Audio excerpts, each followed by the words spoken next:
Welcome back. We're talking about America's unwritten Constitution, and we're exploring various tools and techniques by which faithful constitutional interpreters go beyond literalism in order to ultimately be faithful to and redeem the project of the Constitution, which does revolve around a written text, but requires us sometimes to go beyond just the literal words of that text.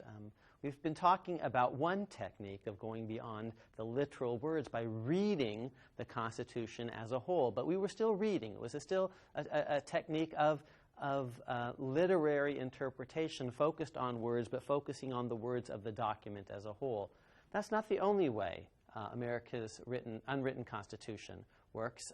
And in this lecture and the next one, I'm going to tell you about a different tool, a different technique, a technique that I call heeding the deed, America's enacted Constitution. I say, look away from the text. We've been focusing on the text, albeit as a whole, in our previous lectures, but look away from the text for a minute. Think about the Constitution instead as a deed, a doing, an enactment, an ordainment, a constituting.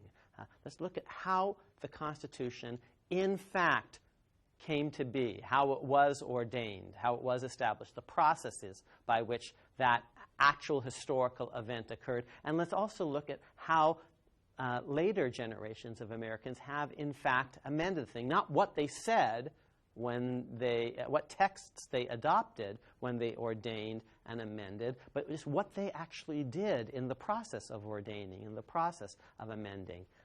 And the thought is that certain things are deeply constitutional, certain principles. They're baked into the constitutional cake, so to speak, because they are part of the very process that gave us historically the Constitution. I'll give you an example. We talked about freedom of speech, and freedom of speech is a preeminent American right, and one way of seeing that is seeing all the ways in which you can derive it. Yes, you can point to the words of the First Amendment, free speech. But by the way, if that was the only protection, then that would mean that the first Congress before 1791 was permitted to censor speech, and I don't think that's so, because I think freedom of speech is about more than the words of the First Amendment. Even before the First Amendment, I think freedom of speech was a constitutional principle. I gave you one set of reasons for thinking that was true in my previous lectures when I said, look at the entire structure of the Constitution as a whole. It's about popular sovereignty. In order to be sovereign, the people have to talk with each other, just like in England. Parliament is a sovereign. Parliament members have to speak amongst themselves. Now, it's possible that the exact form of free speech that American citizens have is a little different than what members of Parliament have, what members of Congress have. Maybe they have a slightly more absolutist version of free speech within Congress than outside of Congress. Nevertheless, there has to be a very broad ability of Americans to express themselves politically, their political opinions, in order to be sovereign, in order to be masters over their servants, government officials who work for them, not vice versa. That was a structural argument, trying to make sense of the document as a whole, trying to also say the whole thing presupposes fair elections, and you can't have fair elections if the incumbents can rig the game so that challengers can't criticize the incumbents, but incumbents can criticize the challengers. That's a violation of the deep principles of the structure of the document. Now I'm going to give you a different reason, not focused on the words of the Constitution as a whole, but telling you a story about how the Constitution actually came about. And in short, it comes about through an epic act of a series of acts, really, of free speech. The document comes to life in a land awash with speech, on a continent teeming with free speech, in the year that changed everything, the hinge of human history, 1787-88, that year when the Constitution was put before the American people for their consideration, for them to ordain and establish it or not. it's not just that we, the people, voted on the thing, which we did do, state after state after state. He said, yes, we ordain and establish this thing. It's not just that they voted on it, but they deliberated about it. They talked about it in these special conventions and outside the conventions, in taverns, in neighborhoods, on street corners, and in a whole year, up and down a continent, ordinary farmers are basically reading the same proposed constitution and discussing it with their friends and neighbors, and in a wide variety of situations, and no one is censored, no one is silenced, no one dies actually for this very vigorous, sharp-elbowed freedom of speech. People are nasty to each other. Some of them are pro George Washington and the Constitution. Others are anti George Washington and the Constitution. People are hanged in effigy, but they're not hanged in person. Free speech, yes, amazingly so, but not violence, not censorship. Just think about how stunning that is. You think about our world today, Egypt or Syria or really anywhere. You think about the French Revolution and how it ends up in a bloodbath. And we have a year in which we, the people, don't just vote on the thing. We actually talk about it. And people criticize slavery. They criticize existing government institutions and practices, and others defend existing government institutions and practices. This is not always going to prevail. Later on, the South will try to shut down criticism of slavery. As we talked about in previous lectures, several southern states, including North Carolina, made it a capital offense, a death penalty offense, to criticize slavery, to agitate slaves, to make them dissatisfied with their conditions. And that's because the 3/5 clause ends up corrupting the whole system and creating an increasingly slavocratic system. But back in that year that changed everything, 1787-88, there was epic free speech about the Constitution and everywhere. And my claim is that's baked into the constitutional cake. That's part of the Constitution, even before the First Amendment comes along, because it's part of how the Constitution, in fact, was born. And very different even than the Articles of the Declaration of Independence. Let's recall that not only was that declaration not put to a vote, up and down the continent, there also really wasn't the kind of tolerance and free speech that fully prevailed in 1776. If you were opposed to the Declaration of Independence, here are your choices: leave, or shut up. No one who opposes independence fiercely ever goes on to a position of real importance in America. I think there's one person, Philip Barton Keyes, related to Francis Scott Key, who becomes a congressman or something, even though he was a loyalist, was a backer of King George III and not George Washington, the American Revolution. But basically, almost no one who opposes the American Revolution goes on to any important position of authority in America. In effect, they're voted off the island. They're ostracized informally, and a lot of them do leave. You compare that to the year that generated the Constitution, in which people who vigorously opposed it go on to become presidents of the United States, James Monroe, and vice presidents, Elbridge Gerry, George Clinton, justices on the Supreme Court, Samuel Chase. The people who opposed the Constitution, the Anti-Federalists, helped bring to life, help birth the Bill of Rights. So we have this epic conversation and contestation, debate, really, between Anti-Federalists and Federalists, and it results in a Bill of Rights, which says the freedom of speech, as if the freedom of speech already exists. The freedom of speech. Congress shall make no law abridging the freedom of speech, as if freedom of speech already exists, and it does. It existed on the ground in the American Constitution process, that year that changed everything, even before the Bill of Rights comes along, which is 1791. And note that the Bill of Rights again and again and again uses the phrase, the people. They mention the people's right to assemble in the First Amendment, and the right of the people to keep and bear arms in the Second. The people also, that phrase recurs not just in the First and the Second, but the Fourth, the Ninth, the 10th Amendments. Why? Because it's coming from the people. In this we the people ratifying conversation up and down a continent, free speech is baked into the constitutional cake. Now, what kind of argument is that? Well, it's basically an historical argument, but it's a kind of argument of original intent of sorts, original understanding, but many historical arguments are focused on a particular word or clause of the Constitution. Oh, at the time of the Constitution, people said this clause would mean this or that. But you can also say, well, how many people heard the conversation that this clause would mean this or that? 5 people, 10 people, 100 people, 1,000 people, but the Constitution is all up and down a continent. How many people really heard that conversation? So this kind of historical argument is a little different. It's not organized around a little clause. It's more like a structural argument, saying the Constitution as a whole was, because it was ratified as a whole. It's not ratified clause by clause.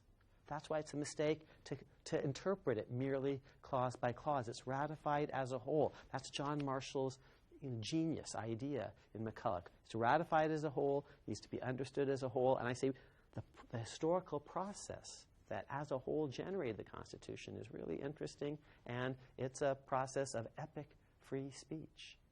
So it's an historical argument of sorts. It's like a structural argument, and it's holistic and not clause-bound. If you insisted it must be a textual argument because only textual arguments are permissible, I could probably translate into a textual argument because I think the unwritten, written Constitution often sort of fit hand in glove. So I could say, fine, let's go back to the preamble. We, the people of the United States, do ordain and establish this Constitution. I'm interested in that little word do. We do ordain. What did we do? How did we do it? And I said we did it through epic free speech, political opinion, pro and con, up and down a continent. And without that, the Constitution perhaps couldn't have even come into existence. If existing governments had tried to, state governments, shut down criticism of state governments, because state governments were doing a lot of things that were really ineffective. And the Articles of Confederation was basically feckless. It was weak. It was imbecilic. It wasn't working. And unless ordinary people could say the Articles of Confederation is a joke, and the people in our state governments don't know what the heck they're doing, unless you can actually get up and say that, maybe you can't persuade your fellow citizens that they should be for this bold new plan called the Constitution.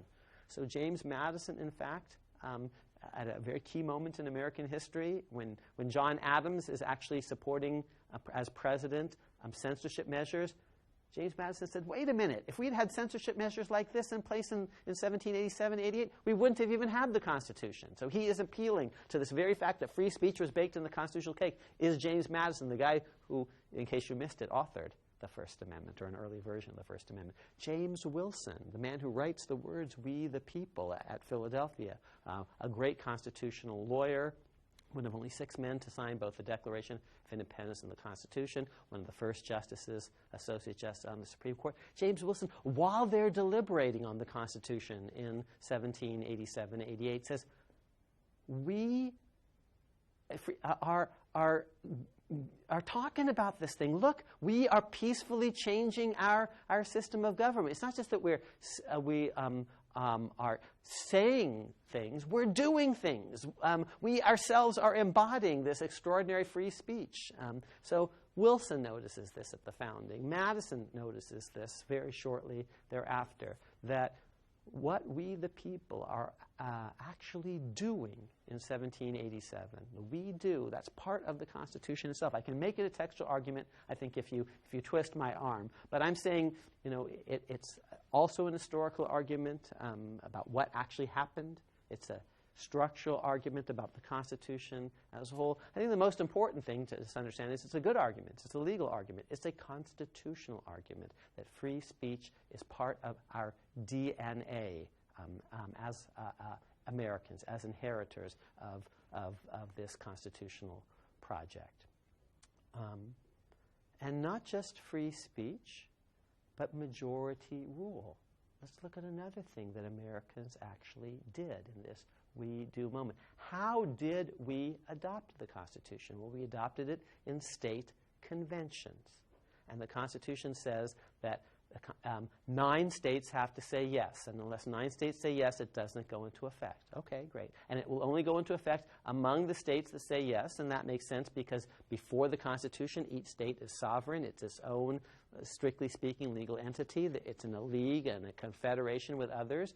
But if 12 states say yes, but Rhode Island doesn't, Rhode Island in 1788 can't be bound by the other 12 because she's her own sovereign nation. She's free to go it alone. So Article 7 of the Constitution says any 9 states suffice, and it will go into effect among those 9.